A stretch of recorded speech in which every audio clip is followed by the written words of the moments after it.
പദാർത്ഥങ്ങളെ കുറിച്ച് പഠിക്കാം.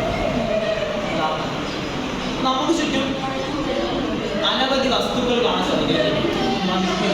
ഇഷ്ടംപോലെ വസ്തുക്കൾ കാണാൻ സാധിക്കും. ഒരു 1-2 ഉദാഹരണം പറയാം. ഇതാ ബെഞ്ച് പറയാം, ചെയർ പറയാം, കല്ല്, ഗ്ലാസ്, ജലം, അതുപോലെ തന്നെ മഷി. ഇതൊക്കെ നമുക്ക് എന്ത് പറയാം? പലതരം വസ്തുക്കളായിട്ട് പറയാം അല്ലേ?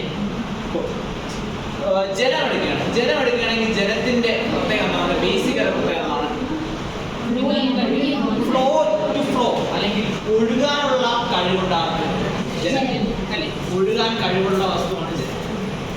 അതുപോലെ തന്നെ വേറെ എന്താണ്? നമുക്ക് ഇപ്പം ബെഞ്ച് എടുത്തു കഴിഞ്ഞാൽ ബെഞ്ചിന്റെ റിജിലാണ്, റിജിലാണ്. അതായത് അല്പം അടുക്കും ചിട്ടയുള്ള ഒരു വസ്തുവാണ്. അപ്പൊ ബെഞ്ച് നമ്മൾ ഉപയോഗിക്കുന്ന ബെഞ്ചുകളെല്ലാം നമുക്കറിയാം ഒരു നിശ്ചിത അടുക്കും ചിട്ടയുള്ള രീതിയിലാണ് അത് ഉണ്ടാക്കി വെച്ചിരിക്കുന്നത്.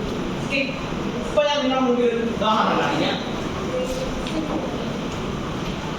എന്താണ്? കല്ലാണ്.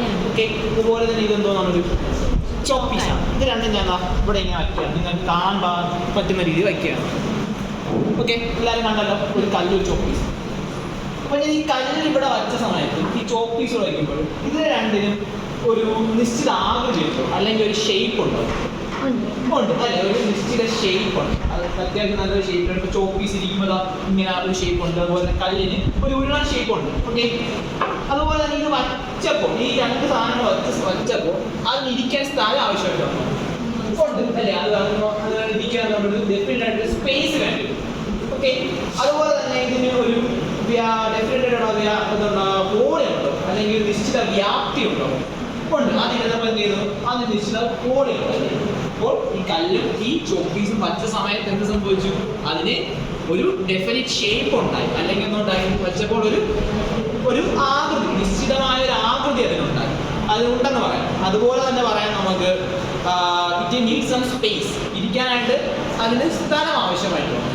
അതുപോലെ തന്നെ നിശ്ചിതമായ ഒരു വ്യാപ്തി, അല്ലെങ്കിൽ ഡെഫിനിറ്റ് വോളിയം അതിന് വേണ്ടി. ഓക്കെ, അപ്പോൾ ഈ 3 കാര്യങ്ങളാണെന്ന് തോന്നുന്നത് ഈ പറയുന്ന ചോക്കിനും കല്ലിനും കോമൺ ആയിട്ടുള്ള പ്രത്യേകത, അല്ലെങ്കിൽ പെക്യുലാരിറ്റീസ് എന്ന് പറയുന്നത്. അപ്പോൾ ഇരിക്കാൻ സ്ഥലം ആവശ്യമായ, അതുപോലെ തന്നെ നിശ്ചിത ആകൃതിയുള്ള, നിശ്ചിതമായ വ്യാപ്തമുള്ള വസ്തുക്കൾ, ഇതിനെല്ലാം കൂടെ നമ്മൾ ഖരാവസ്ഥയിലുള്ള വസ്തുക്കൾ എന്ന് പറയും. എന്താ പറയും? ഖരാവസ്ഥയിലുള്ള വസ്തുക്കൾ അല്ലെങ്കിൽ സോളിഡ്സ്. ഓക്കെ, നിശ്ചിത വ്യാപ്തമുള്ള, നിശ്ചിതമായ ആകൃതിയുള്ള, അതുപോലെ തന്നെ ഇരിക്കാൻ സ്ഥലം ആവശ്യമായ വസ്തുക്കൾ, ഇതിനെല്ലാം കൂടെ നമ്മൾ ഒരു കാറ്റഗറി പറയുന്നതാണ് ഖരാവസ്ഥ അല്ലെങ്കിൽ സോളിഡ്സ്. ഓക്കെ, മനസ്സിലായല്ലോ? സോളിഡ്സ് വരുന്ന വസ്തുക്കൾ ഏതൊക്കെയാണ് മനസ്സിലായല്ലോ? ഇനി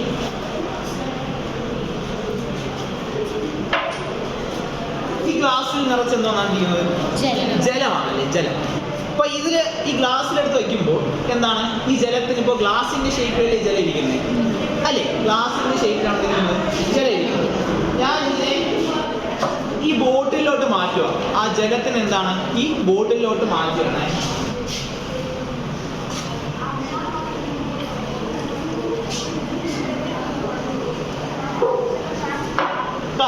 കംപ്ലീറ്റ് ജലത്തെ, മുഴുവൻ ജലത്തെ ഞാൻ എന്ത് ചെയ്തു? ബോട്ടിലോട്ട് മാറ്റി. ഈ ബോട്ടിലോട്ട് മാറ്റിയപ്പോൾ ഇപ്പോൾ ഈ ജലത്തിന് ബോട്ടിലിന്റെ ഷേപ്പ് അല്ലേ? ബോട്ടിലിന്റെ ഷേപ്പായിട്ട് മാറിയില്ലേ? മാറി. അപ്പൊ ഞാൻ ചോദിക്കുന്നതാണ്, അങ്ങനെയാണെങ്കിൽ ഈ പറയുന്ന ജലത്തിന് നിശ്ചിതമായിട്ടൊരു ഷേപ്പ് ഉണ്ടോ, ഒരു ആകൃതി ഉണ്ടോ? ഇല്ല, ഡെഫിനറ്റ് ആയിട്ടിരുന്നില്ല, ഒരു ഷേപ്പ് അല്ലേ? പക്ഷേ അതിന് ഇരിക്കാൻ സ്ഥലം ആവശ്യമാണോ? ആ, ഇരിക്കാൻ സ്ഥലം ആവശ്യം. അതുപോലെ തന്നെ ഡെഫിനറ്റ് ആയിട്ടൊരു വോളിയം ഉണ്ടോ, വ്യാപ്തമുണ്ടോ? അപ്പോൾ ഇവിടുത്തെ പ്രത്യേകത എന്താണ്? ജലത്തിന്റെ അതിന് ഡെഫിനറ്റ് ആയിട്ടൊരു ഷേപ്പ് ഇല്ല, പക്ഷെ എന്തുണ്ട്? ഇരിക്കാൻ സ്ഥലവും ആവശ്യമാണ്. അതുപോലെ തന്നെ എന്തുവാണ്? അതിന് ഡെഫിനറ്റ് ആയിട്ടുള്ള വോളിയം ഉണ്ടെങ്കിൽ വ്യാപ്തമുണ്ട്. ഓക്കെ, അപ്പോൾ ഇങ്ങനെ വരുന്ന വസ്തുക്കൾ ഇതിനെല്ലാം വിളിക്കുന്നത് ദ്രാവകങ്ങൾ എന്നാണ്. ദ്രാവകങ്ങൾ അല്ലെങ്കിൽ ദ്രാവകങ്ങൾ അല്ലെങ്കിൽ എന്തോന്നാണ്?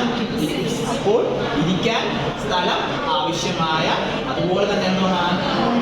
ഡെഫിനറ്റ് ആയിട്ടുള്ള വോളിയം അല്ലെങ്കിൽ വ്യാപ്തമുള്ള വസ്തുക്കൾ. ഡെഫിനറ്റ് ആയിട്ടുള്ള വോളിയം അഥവാ വ്യാപ്തമുള്ള വസ്തുക്കൾ. പക്ഷെ എന്താണ് പ്രത്യേകത?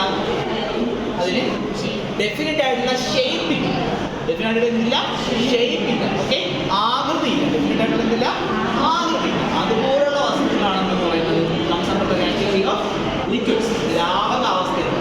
ഓക്കെ, ദ്രാവകാവസ്ഥയിരിക്കുന്ന മറ്റെന്തൊക്കെ ഉദാഹരണം നമുക്ക് പറയാം? മണി, തേൻ അല്ലേ, നമ്മൾ ഉപയോഗിക്കുന്ന തേൻ, അതുപോലെ ബ്ലഡ്.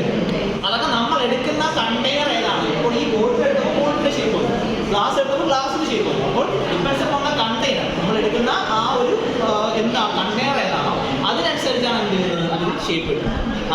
ലിക്വിഡ്സ്. ഓക്കെ, ദ്രാവകം എന്താ മനസ്സിലായല്ലോ. അപ്പോൾ ദ്രാവകാവസ്ഥയും ഖരാവസ്ഥയും